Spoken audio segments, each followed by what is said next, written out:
Is AI replacing music producers?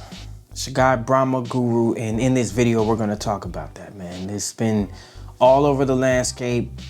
I see producers on all these posts talking about, yo, FAI, AI is taking our jobs, and that's happening in all the industries across the board. But because my focus is on music production, that's what we're going to discuss. Make sure you like, comment, and subscribe if you're feeling the vibe.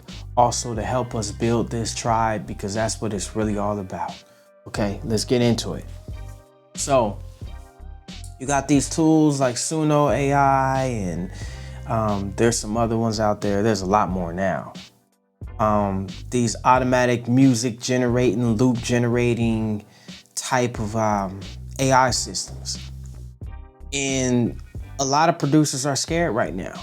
They're like, man, how am I gonna eat? How am I gonna, now AI is taking our jobs. Now artists are gonna just want AI beats, and they're just gonna be able to put in a prompt and generate a whole EP of music production and not even buy beats from me no more.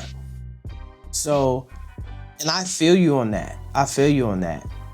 But that's a big lie. As a matter of fact, AI is actually, because AI is coming in the game right now, and in the rate at which it's developing, there's going to be two things that happen. Or let me say two different groups of people, especially when it comes to artists. The artists, you're gonna have those artists that are gonna be like, oh, I could just generate a prompt and make my own AI beats, and I'm gonna do a, EP, whatever, but I'm gonna do a whole project. Now I got an AI producer, right? Or I got AI doing my production. And then you're gonna have the artists that are like, nah, I want that real human feel. I want an actual producer, a person that I could bounce ideas off of, a person that can actually give me some real live feedback, someone with a heartbeat. You're still gonna have that, and that's going to be more prominent than ever, because the more generic and computerized the sound becomes, the more people are going to want and fiend for that raw, real essence. That's what's happening in today's music. That's why you see all these major artists that, and a lot of them are trash. Let's just be real. Not all of them, but most of the ones being pushed and shoved down your throats are the artists who are whack. They have no substance. There's no message in the music, and everybody's complaining about them. Yet the mainstream media is still force feeding us these people. But because of the internet, and because we have more control over the music that we buy and listen to, we're still going back to the older music that we loved in the golden age, or artists who are independent that haven't even really been discovered yet, or aren't getting as much push in the mainstream media, because we know we're fiending for that raw, real music more than ever now. So that's what happens. It's going to create this kind of this like a gigantic demand for raw, real music that humans have touched. So I wouldn't worry about it. I'm not worried about it. I think that also, as music producers, we could use AI as a tool. It's no different. We're walking into the time, and I've heard people say this too, but this was one of my first thoughts as well, is like, it's no different than when synthesizers came about. You had live musicians worried about, synthesis and how the electronic keyboards and drum machines were going to take their jobs. Live drummers like, oh, well, who's going to bring me in for a session anymore? Now they got these drum machines. It doesn't matter, man. Real music isn't going anywhere. We're still humans at the end of the day.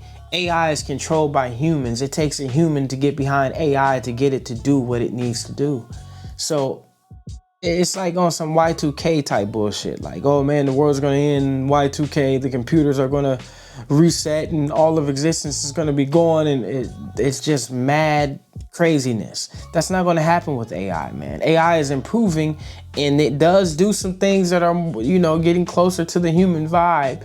But to be honest, we're still humans controlling this machine that we're talking about.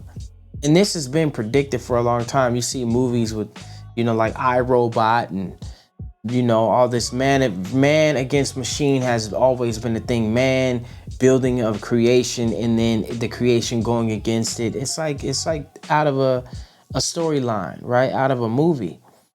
but we're living it live right now. And I think that the ones who are going to succeed the most is the ones who accept what's going on and not try to reject it and go against it and just learn how to implement it in some kind of a way. It could work for you in some kind of a way. I don't believe in the idea of just making beats on AI all the time like that. As a matter of fact, I don't do it at all. I have done it to where I'm taking a sample though. And I have when Suno first came out, I was playing with it and I was excited. I'm like, damn, it did this beat. This beat is kind of nasty. That this prompt, after I put this prompt in, this beat is kind of dope. I'm not gonna lie. And this was like when it first started popping, like around last year. And I'm not gonna lie, I was excited about it. However, I understand there's limitations with it right now, and I understand that also there's nothing like coming to the keyboard and making the actual music. Remember when Fruity Loops came out? When DAWs came out, they were saying the same thing. So it was like, it went from the live musicians versus the drum machines and the synthesis to now these producers making beats on MPCs and stuff in synthesizers and keyboards going against DAWs coming out. And now it's producers on DAWs going against AI coming out. But it's no different. I remember when the DAW came out because I was one of those producers who started off on a keyboard and a drum machine, right? Just straight up in a Tascam tape recorder. So I remember those conversations. I was actually against Fruity Loops when it came out. Fruity Loops was one of the main ones. You had Acid 3.0. I used Acid at the time for my it was my Pro Tools because I didn't have Pro Tools at 15. So, and Pro Tools was just barely becoming more mainstream in that way to where like you can put it in your home studio. They had like the Digi 001 at the time and I couldn't afford that at that time. So I had a straight up computer that my dad built computer. So he built me a PC and I had Acid 3.0 on there and I had a Roland MC303 and I was tracking my beats into there and recording songs. But I remember when the Fruity Loops came out, I tried it. This was like 2000, 99, 2000. And I remember trying it and I didn't like it because the sounds were thin as shit. I felt like drawing my beats. Imagine how the producers who come from the golden age feel about producers who draw their beats. They don't even play on the keyboards, right? There's producers, and at first when I seen it, I'm like, bro, what the hell is you doing, bro? You're drawing a beat? But then I realized that, oh, that's step recording. And I was doing step recording on my sister's Casio for the drums when I first started making beats. So how can I knock him? How can I knock that producer for finding their own way of expressing in this art form? Just because they're not doing it like me and touching the keys or the pads, it don't fucking matter. It doesn't matter. So I'm saying all that to say that now we're going from the DAW producers now going against this new technology, and it's always going to be like that. The previous generation is always going to have some type of pushback on the new generation coming up.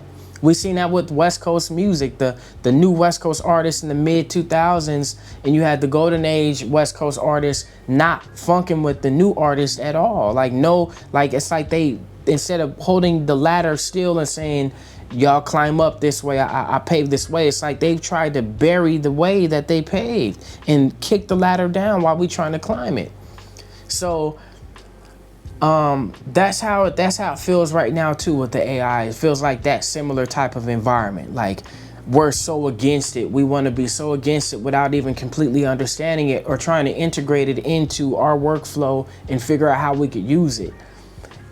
When I use AI, it's no different than someone back in the day using a studio musician, a session musician to come in and play a riff. I might have AI play guitar for me. I might have AI play some strings for me or something. Why not? It's no different than sampling, and it's royalty free. How do you think the previous bands felt when in the 90s when we were sampling their music for hip hop? Some of them did not give that, some of them didn't care. They wanted it to happen. Some hated it. Some are like, man, this genre, this rap shit, this ain't gonna last that long. A lot of them thought it was gonna be a fly-by-night genre. A lot of the older heads didn't approve of it because it was, to them, it was these young cats coming in, just making noise, not knowing what they're doing. They're making beats on this these electronics. They don't know they need to pick up an instrument. We're becoming that generation now. It's like, oh man, these young cats don't know what they're doing. And I had to catch myself because I was like that too before AI. But I'm not gonna lie, some of this new music, like I said, a lot of it is trash. So, and it's because it's missing the message and it's missing the musicality. At least when, and I need to go back to the point I was trying to draw. But before I get back to that, what I'm trying to say is it's no different than the bands back in the day hating that we sampled their music because they felt that we weren't originating anything. We were just taking their music and remaking it and putting our own stuff on top of it. But that's how hip hop was born. So who knows what kind of genre or what type of styles of music are going to come from us implementing this AI into the mainframe. The thing is though, there are producers who have abused AI. So like the thing going on with Timbaland, I don't approve of that. I don't approve of you taking another producer's track and putting it into a training model. I believe that you should only put your own shit in there if you're going to do that. What can I say about that? That is no bueno. And especially to not give him no credit and you're doing it. And yeah, it's no bueno. That's all I gotta say about that. I would take a sample though and put it in there and have it do some things, but I guess that's no different than taking another person's music. But that's why it's a catch-22, because now we go back to that part where I was talking about in the 90s when we were sampling the music that we grew up on, or that those cats that were in their prime at the time grew up on. Then there was a pushback too, and they're like, yo, why are you replaying my music? Make something original. You know, why getting sued and stuff for that. So it's crazy right now. The environment is crazy, but I know within the next few years it's going to be all sorted out and figured out. I know there's going to be certain laws in place to where you can and can't do certain things with original pieces of music and AI being trained on it. Another aspect, people are worried about AI training on your music, and AI is it's superhuman when it comes to the intelligence aspect, because it could learn fast. But how's that any different than me growing up listening to Dr. Dre, DJ Quick, DJ Battle Cat, High Tech, Jay Dilla, Timbaland, Neptunes, Trackster, DJ Unique, all them cats, and learning from listening to them and implementing that into my style, and you doing the same thing with whoever your favorite producers were. It's no different. It's just AI is doing it at a faster rate, and it happens to be a computer that's doing it. My AI system in my head, my brain, who I am has been trained on all of the music that I grew up on, even if it were just subconscious. I just named the producers who I actively studied, but that's not talking about the producers who I subconsciously studied, which your subconscious mind is learning all the time. There's things running in the background all the time. So anyway, that's all I got to say about it. I know this whole AI verse, music producers and all that has been crazy. So I decided I wanted to speak on it. I've been holding my tongue about it, but today's the day. So let me know how you feel about it in your comments. Drop your comments. Let me know. I'd love to hear your feedback on it, where you sit at with this. I'm kind of like, I'm on the side of like, okay, we need to welcome it and figure out how to use it for us, instead of looking at it and going against it before we even fully understand it or even try to utilize it for our own good. I'm sure even a lot of the musicians right now that are not liking it or feel like they're being slighted and that their job is at stake, well, those same producers are using AI, ChatGPT, to write stuff. They're to write social media posts. What about the social media manager who's supposed to be doing that? You're taking them out of business. What about when you do cover art for that beat that you did and you put it on YouTube? You're taking money out the graphic artist's pocket, right? If we're looking at it that way, I think that it's a fair game right now, and I think that there's going to be both sides. There's going to be people who still want original art, whether it's in music production, graphic design, whatever. And there's going to be people who want to experience the AI stuff. And there's nothing wrong with that. It is what it is. I'm accepting of it. I'm just figuring out how I could best utilize it, because I don't want to be 10 years later thinking about, dang man, dang man, I missed out, because it's a lot that you could do to use AI for your advantage and become a multi-millionaire in this day and age. And it's beyond the money, but what I do want to say is, if you're a music producer who is looking to live off of your music, there's ways AI could help you do that by automating certain processes in your business. So you can't be against AI over here and then for it over here. It's all one thing. So you got to choose a side. Leave your comments. Let me know how you feel about it. Where do you stand in this whole AI versus music production or artist war? Also, check out this video right here where I tell you what happened to Trauma Drums, my original drum company that I created 15 years ago. When you probably first heard of me on the internet, I was coming with a drum kit and drum kits that I created from scratch. Check out the story right here.